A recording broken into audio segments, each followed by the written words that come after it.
Hello, English 105. My name is Mary McNear, and today we'll be talking to you about Franklin William Abagnale Jr. His historical background, his scams, his crimes, and all of the rhetorical appeals that led him to be able to go on for so long and get away with all of the crimes that he did. In his early life, Abagnale was born on April 27th, 1948, to Paulette and Frank Sr. Abagnale. He was born in Bronxville, New York, and he was considered to have a very good childhood, very stable, with very attentive parents who've cared very dearly for him. His earliest recorded crimes were committed at the age of 15. This was actually credit card fraud to his father, Frank Sr. He did this by teaming up with a gas station attendant to bill Frank Sr. for fake merchandise in order to make him believe that he was actually paying for car parts, when in reality, he was pocketing the cash and completely getting away with it. Frank Sr. ended up finding out about this from a bill that was billed to him of over $3,000. Frank claimed that this was because he wanted to fund his dating life, and if it wasn't for that bill, Frank Sr. might have never found out about this credit card scam. Later on, after his first scam, his parents opted for a divorce. Frank was completely blindsided by this divorce. He was actually kept in the dark about it until he was called into court to decide which parent to live with. After being blindsided by this and not being able to decide which parent to go with, he ended up running away and moving to Manhattan, New York at the age of 16. His earliest crimes in Manhattan, this was his start to a credit card fraud, overdrawing bank accounts, and it all began when he got his first job that paid a little bit over minimum wage. At the time, this was about $1.50. He believed that he was getting paid so little because of his age, because of his lack of experience. So he opted to change his driver's license and change his birth year on there to make him seem older than he actually was. He did look older and he did act older, like his personality seemed older. So he was able to get away with this. But either way, he was actually born in 1948, and he changed this birth year to 1938. So everybody believed that he was 26 years old.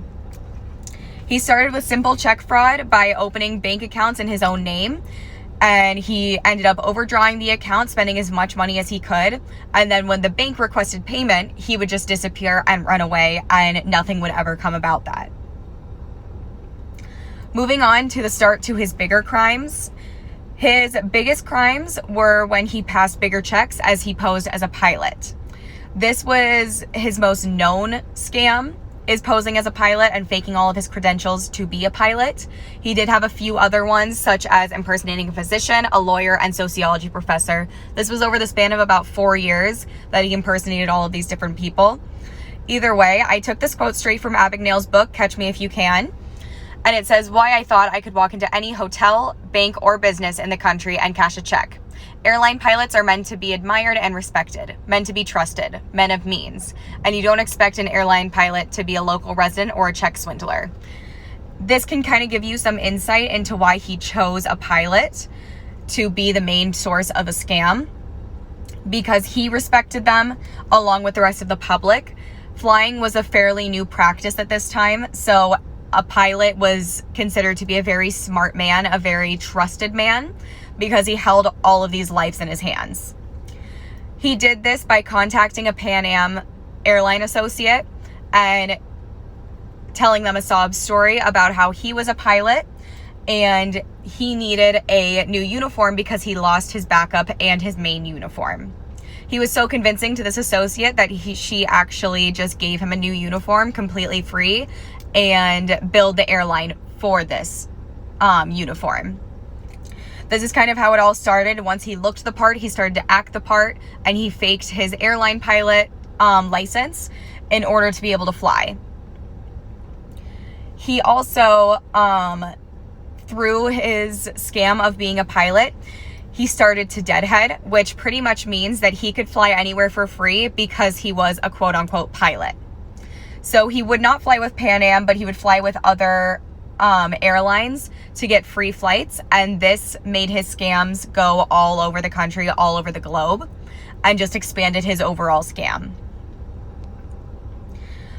In the end of his scam, this ended when he retired to France at the age of 20 to escape the FBI's capture.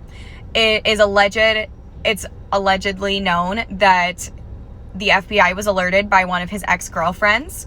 She was a French airlines pilot or airlines attendant, and her name was never mentioned. It's never been mentioned in anything. But she ended up seeing an FBI poster and alerting the FBI to Frank's name, what he was doing, and where he possibly was at the time. He was actually on the FBI's top 10 most wanted list, and he allegedly stole over $25 million and traveled over 1 million miles as a deadhead. Once again, this was being able to travel for free because he was a pilot. He ended up going to prison in France, where the conditions were not very good. He described these conditions as inhumane, but it is not known as a fact to the world what these conditions actually were. He ended up being deported back to the US, where he was put on probation. And this is when he actually offered a bank to teach the staff how to spot fraudulent checks. Because he had done this for so long, he was able to teach all of these bank tellers to spot fraudulent checks because he was committing the crime to know what a fraudulent check was. He still consults with the FBI today. This is what actually started with his consultant with the FBI. He is now an informant. He now tells everybody how to spot fraudulent checks, how to spot credit card fraud. And he ended up writing a book called Catch Me If You Can. And then there was actually a film made about him called Catch Me If You Can as well. And he was played by Leonardo DiCaprio in this film. Moving on to rhetorical appeals, starting with ethos. He was extremely smart. He had an IQ of 140. And he seemed to know what he was talking about. He was able to fake all of these credentials so that he was more credible and so that people believed him. He was also extremely confident. I took this quote from a different author who actually analyzed rhetorical appeals of Franklin's scams. And it says, look the part, be the part, fake it till you make it, act like you belong. I believe this is a quote that Frank lived by throughout his scams because he was so convincing. He was able to convince anybody, including professionals in the fields, that he was doing the work of a physician. He was a pilot. And once again, he got into most of these professions because he faked all of his credentials. He faked his airplane pilot license and he faked his diploma to become a physician. Moving on to pathos. He was an extreme sweet talker. All of his victims, everybody who was a known associate of him, just said that he was able to change his persona on a whim, and he was very convincing about it because he was able to sweet talk his way into situations. He was also said to be very charming, and he often used sob stories to gain empathy from receiving parties.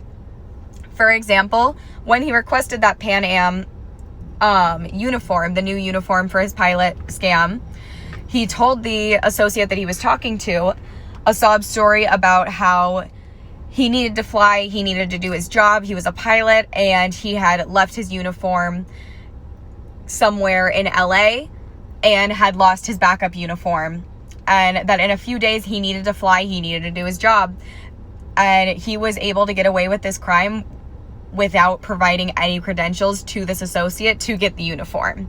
And this is just how much he was able to gain empathy from receiving parties through his sob stories and through his lies. He was a very convincing liar. Moving on to logos, he was an extremely quick thinker, and he was able to use logical reasoning and logical appeal to convince the listening party that he was right. And he was just able to pretty much come up with a story on the spot and fake statistics, fake all of his credentials, just fake all of his reasoning behind his arguments to make people believe him.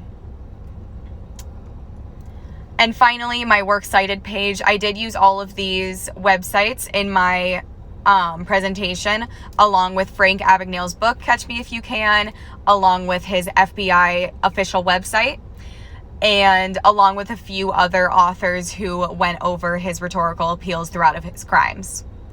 Either way, I hope you enjoyed and I hope you learned a lot. Have a nice day.